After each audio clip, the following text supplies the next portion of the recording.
A digital-only product just reminded me that one of the oldest ad formats still wins. A few weeks ago, I was in New York and I found myself doing something I almost never do, looking up at the billboards. Fair warning, I'm a marketer with a history degree, so when something catches my eye, I don't just think about the strategy, I go all the way back to the beginning. And as a trained digital marketer, billboards have always kind of fascinated me and frustrated me at the same time, because my whole career has been built around clicks, form fills, attribution models, UTM parameters, and billboards have none of that. This is awareness advertising in its purest, most primal form. And honestly, that's what makes it so interesting. The one that stopped me was a ChatGPT billboard, and I haven't been able to stop thinking about it because ChatGPT is about as purely digital a product as you can get. You literally have to use Wi-Fi or data just to use it. And yet here it is on a physical billboard in an analog world.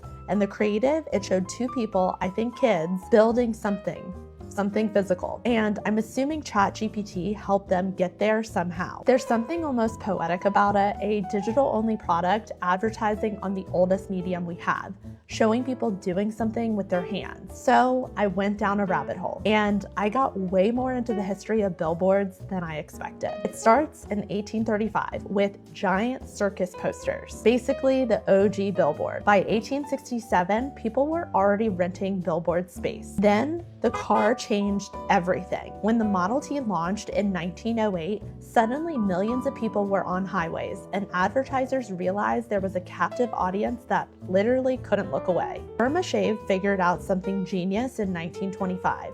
They'd put a series of signs along the road, one line of a rhyme at a time, so you'd be reading the punchline half a mile later. Then cigarettes. When tobacco ads got banned from TV and radio in 1969, the entire ad budget moved into billboards overnight, till 1998 when cigarette billboards got banned entirely. So tobacco shaped the billboard industry and then got kicked out of it. And in 2010, a grocery store in North Carolina put up a scented billboard that smelled like a steak grilling. Some billboards don't just advertise, they become cultural icons. The Chick-fil-A cows have been running since 1995 and they're still going.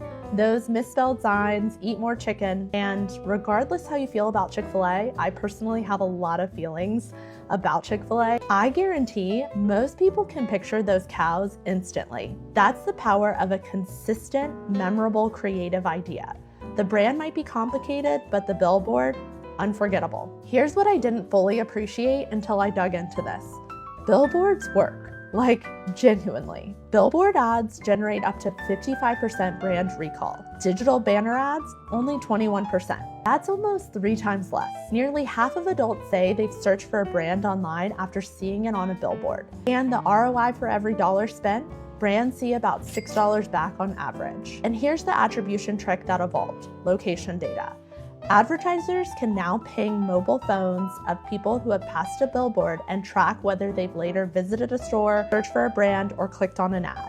So did the ChatGPT billboard work? I mean, I'm sitting here filming this TikTok, talking about it and talking about the history of billboards. And that just came from seeing that billboard. So I would say that it worked.